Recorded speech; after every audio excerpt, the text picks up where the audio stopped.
ഇപ്പോൾ ഇന്ത്യയും പാകിസ്ഥാനുമുള്ള സംഘർഷാവസ്ഥ, മറ്റടുത്ത് റഷ്യയും അതുപോലെ ഉക്രൈനും തമ്മിലുള്ള ചില കാര്യങ്ങൾ. പക്ഷേ ഇവിടെ മറന്നുപോയത് ഗസയിലുണ്ടാകുന്ന പ്രശ്നങ്ങളാണ്. അപ്പോൾ ഗസയിലുള്ള ആളുകൾക്ക് വെള്ളം പോലും കിട്ടുന്നില്ല, മരുന്ന് പോലും കിട്ടുന്നില്ല എന്നൊക്കെ പറഞ്ഞു. ഇപ്പോൾ ഇസ്രയേൽ ഗസയിലേക്ക് വീണ്ടും വാഹനങ്ങൾ കടന്നു പോകാനുള്ള അനുമതി നൽകി എന്ന് പറഞ്ഞാൽ മഞ്ഞുരുകലായി എന്നാണോ? ഗസയുടെ ഒരു ഷൈനിങ് പോയി അല്ലേ? ഓൾ ഐസ് ഓൺ ഗസ എന്നൊക്കെ പറഞ്ഞ് വലിയ ബഹളം. ഇന്ത്യ പാകിസ്ഥാൻ വന്നതോടുകൂടി അവരുടെ ആ ഒരു ഗുമ്മങ്ങ് പോയി, നഷ്ടപ്പെട്ടു. ബട്ട് അവർ വേറൊരു യുദ്ധത്തിൻ്റെ ഷൈനിങ് ഇതുപോലെ കളഞ്ഞിരുന്നു. റഷ്യ ഉക്രൈൻ യുദ്ധം എല്ലാവരും കൂടെ ഇങ്ങനെ നോക്കിക്കൊണ്ടിരുന്നപ്പോഴേ ഇവിടെയാണ് ഇത് തുടങ്ങിയിട്ട് റഷ്യ ഉക്രൈൻ ആൾക്കാർ മറന്നു. ഇപ്പം ഇന്ത്യ പാകിസ്ഥാൻ വന്നു കഴിഞ്ഞപ്പോൾ ഇത് മറന്നു. വാസ്തവത്തിൽ അതിൻ്റെ സീരിയസ്നെസ്സിൽ ഇപ്പോഴും നടന്നുകൊണ്ടിരിക്കുന്നു. അതാണ് അതിൻ്റെ അവസ്ഥ. ഇപ്പോൾ റീസെൻ്റ്ലി സംഭവിച്ചതെന്ന് വെച്ചാൽ ഹൂത്തികളെ അമേരിക്ക ഭീകരമായിട്ട് ആക്രമിച്ച് അമേരിക്ക തന്നെ വിഷമിച്ചു.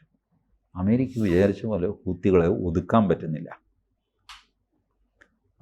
USS ഹാരി ട്രൂമാൻ ചെങ്കടലിൽ ക്യാമ്പ് ചെയ്തിട്ടാണ് ഭീകരമായ അറ്റാക്ക് നടത്തിയത്. കാര്യമായ ഡാമേജ് ഒന്നും ഉണ്ടാക്കാൻ പറ്റിയില്ല. കാരണം ഹൂത്തികളുടെ കയ്യിലുള്ള ഇറാനിയൻ ആയുധങ്ങൾ വളരെ സ്മാർട്ട് ആയുധങ്ങളാണ്.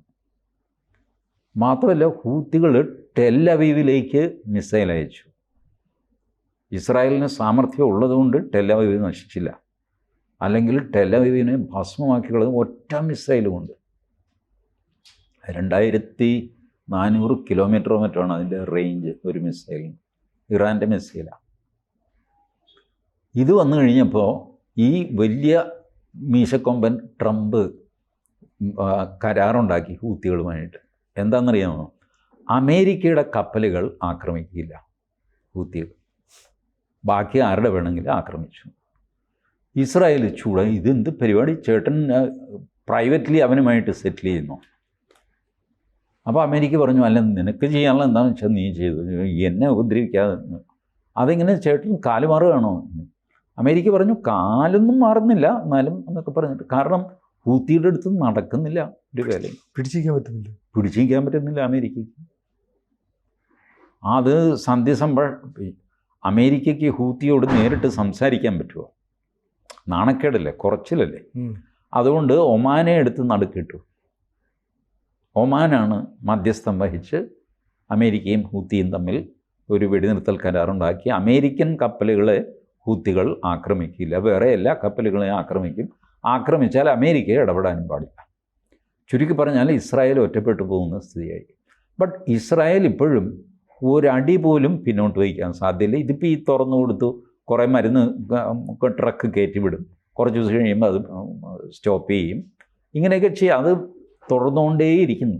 ഇപ്പം മരിച്ചവരുടെ എണ്ണം പോലും പുറത്തു വരുന്നില്ല. ഒരു റീസണബിളി എൻ്റെ കാൽക്കുലേഷൻ മരണം ഒരു 75,000 കവിഞ്ഞിരിക്കണം. ഗസയിൽ എത്ര 22 ലക്ഷമാണ് ആൾക്കാർ. 70,000 പോയില്ല, പകുതിയും പലായനം ചെയ്തില്ലേ. അവിടെ ഇവിടെയൊക്കെ പോയി. എന്ത് വാങ്ങിക്കോട്ടെ, ഇസ്രായേൽ വിടാതെ അത് പിടിച്ചിരിക്കുകയാണ്. ഈ പറഞ്ഞ ഇസ്രായേൽ ഗസ പ്രശ്നം ഈ പഴയ ചേർത്തലക്കാരുടെ മന്ത് പോലെയാണ്. അതിന് പെർമനൻ്റ് ഒരു ചികിത്സയില്ല. മാസം തോറും ഒരു വാതപ്പനി വരും, ഇങ്ങനെ ഒരു വിറവലും സംഗതിയൊക്കെ. അപ്പോൾ എന്തെങ്കിലും കഷായമോ ഗുളികയൊക്കെ കൊടുത്ത് തൽക്കാലം. ഇതാണ് ഇസ്രായേൽ പാലസ്തീൻ പ്രശ്നം എന്ന് പറയുന്നത്. ഒരു കാലത്തും അത് തീരാൻ പോകുന്നില്ല. നിതാന്തമായ യുദ്ധമായിരിക്കും അവിടെ. ഇടയ്ക്കൊരു സമാധാനത്തിൻ്റെ പീരീഡ് ഉണ്ടാകും. കുറച്ച് കാലം ആരെങ്കിലുമൊക്കെ ഇടപെട്ട് എവിടെയെങ്കിലും ഒന്ന് തീർക്കണമല്ലോ എന്നൊക്കെ പറഞ്ഞ് ചെയ്യും. അത് ഇതിനു മുമ്പും ചെയ്തിട്ടുണ്ട്.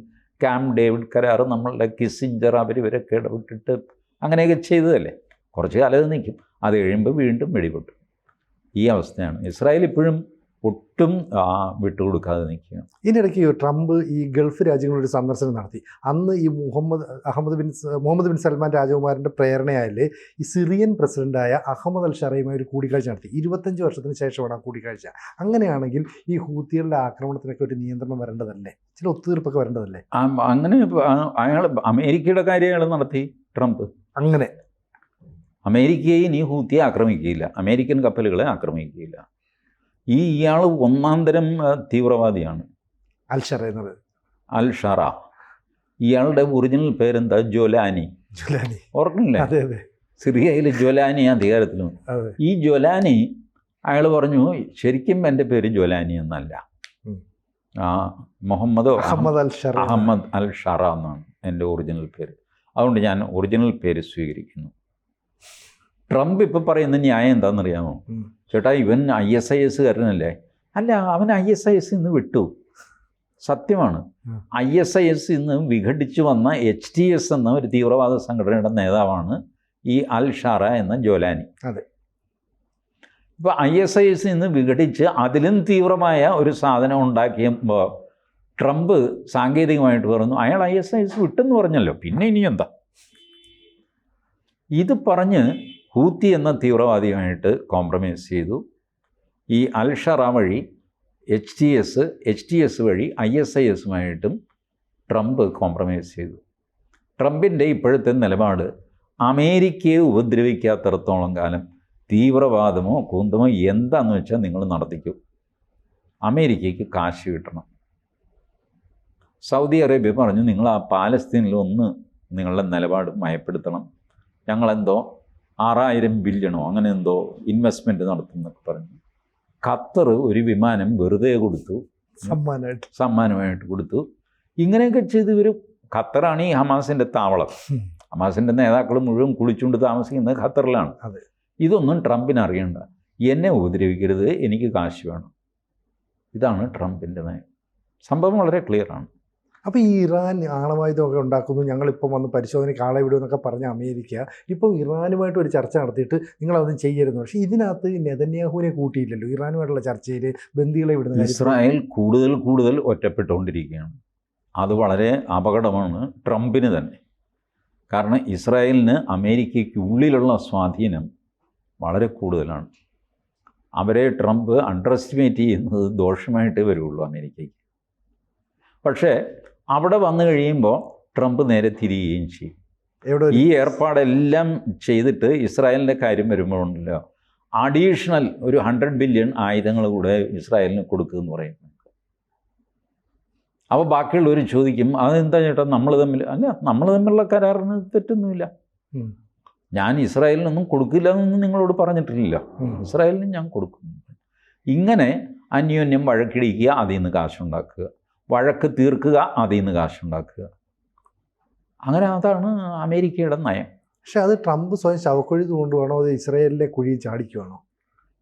ട്രംപിന് അങ്ങനെ ഒരു ശവക്കുഴി തോണ്ടുന്ന ഏർപ്പാടൊന്നുമില്ല.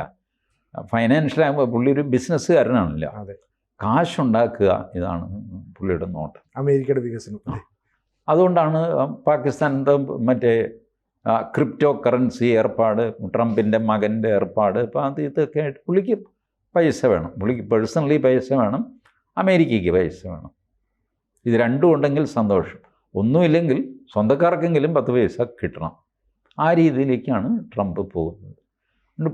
ട്രംപിന് സ്ഥായിയായ ഒരു വിദേശ നയമൊന്നുമില്ല, വേണമെന്ന് നിർബന്ധവുമില്ല. ഇതൊക്കെ നമ്മുടെ ഒരു കോംപ്ലക്സാണ്. സ്ഥായിയായ വിദേശ നയം വേണം, പറഞ്ഞ വാക്ക് പാലിക്കണം, പറഞ്ഞ വാക്ക് പാലിക്കുകയൊന്നും വേണ്ട. അങ്ങനെയൊന്നും അന്താരാഷ്ട്ര തലത്തിലില്ല. പെർമനൻ്റ് ശത്രുക്കളോ പെർമനൻ്റ് മിത്രങ്ങളോ ഇല്ല, പെർമനൻ്റ് താല്പര്യങ്ങളേ ഉള്ളൂ. നമ്മളുടെ ഇൻട്രസ്റ്റിന് ആ ദിവസം നേരം വെളുക്കുമ്പോൾ നമ്മളുടെ താല്പര്യം സംരക്ഷിക്കാൻ എന്താ വേണ്ടത്, ആ നിലപാടെടുക്കും. അപ്പോൾ ഇന്നലെ ചേട്ടൻ ഇങ്ങനെയല്ലോ പറഞ്ഞെന്ന് പറയുമ്പോൾ അപ്പോൾ എന്തെങ്കിലും തട്ടാമുട്ടി പറയും. ഇന്നലെയോ അത് ഞാനങ്ങനെ പറഞ്ഞു, ഞാൻ ഓർക്കണില്ല എന്നൊക്കെ പറയും. ഇതേ വീഡിയോ ആർക്കാണ് ഉണ്ടാക്കാൻ മേലാത്തെന്ന് ചോദിച്ചാൽ അങ്ങനെ പോവുക. ഇതാണ് അന്താരാഷ്ട്ര നയം എന്ന് പറയുന്നത്. പക്ഷെ ട്രംപ് തന്നെ പറഞ്ഞിരുന്നു ഈ ഗസയിലുള്ള മുഴുവൻ ആളുകളെ ഒഴിപ്പിക്കണം, അത് ജോർദാനിലേക്കും ഈജിപ്തിലേക്കും വിടണ്ടേ. അതേ ഗസയിൽ ഇപ്പോഴും ആൾ നിൽക്കുന്നു. അപ്പോൾ ട്രംപ് ആ അയ്യോ പുള്ളി അവിടെ എന്താ കടൽ തീര വിനോദ കേന്ദ്രം ഉണ്ടാക്കാൻ പോയതല്ലേ? അതെ, വലിയ വിനോദ. എൻ്റെ സിനിമ ചെയ്യുമെന്ന് ആലോചിച്ച് നോക്കി. പുള്ളി പനാമാക്കാൻ അല പിടിക്കുമെന്ന് പറഞ്ഞു, പിടിച്ചോ? ഇല്ല. ഗ്രീൻലൻഡിന് വില പറഞ്ഞു പുള്ളി, സെൻറ്റിന് എത്ര രൂപ വേണമെന്ന് പറയടാന്ന് പറഞ്ഞു. പുള്ളി ഒരുപാട് കാര്യങ്ങൾ പറഞ്ഞു. 24 മണിക്കൂറിനകം ഇസ്രായേൽ ഗാസ പ്രശ്നം തീർത്തോ? ഇല്ല. ഞാൻ അധികാരത്തിൽ വന്നാൽ 24, ഏറിയാൽ 48 ഉക്രൈൻ യുദ്ധം നിർത്തിയോ? നിർത്തിയില്ല. ഒരു കാര്യവും പുള്ളി പറഞ്ഞ പോലെ പറ്റുക. ആകെ ഉണ്ടായി ഇന്ത്യ പാകിസ്ഥാൻ. ഇത് നിർത്തി കഴിഞ്ഞപ്പോൾ അത് ഞാനാണെന്ന് പറഞ്ഞിട്ട് അവകാശവാദം ഉന്നയിക്കുകയല്ലാതെ പുള്ളിയെ കൊണ്ടൊന്നും സാധിച്ചില്ല.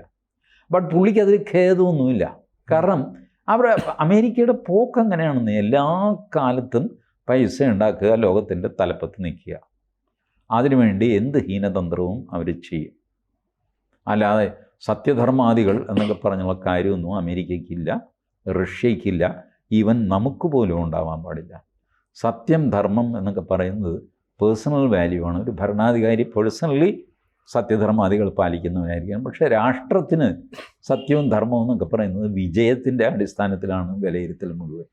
വിജയിച്ചവരുടെ ചരിത്രം, തോറ്റവനെന്ത് ചരിത്രം? തോറ്റവന് ചരിത്രമില്ല. അങ്ങനെയാണ് ഹിറ്റ്ലർ വില്ലനായിട്ട് മാറിയത്. കാരണം ഹിറ്റ്ലർ തോറ്റുപോയി.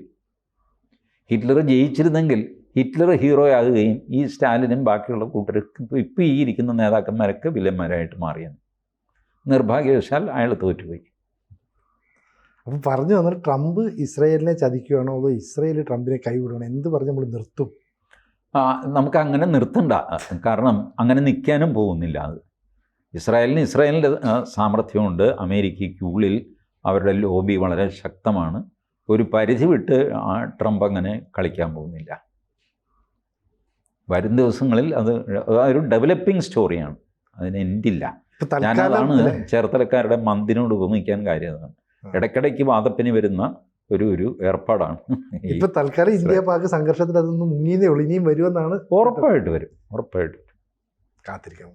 കൂടുതൽ വാർത്തകളും വിശേഷങ്ങളും നിങ്ങളിലേക്ക് എത്താൻ ABC മലയാളം സബ്സ്ക്രൈബ് ചെയ്യുക, ബെൽ ബട്ടണും അമർത്തുക.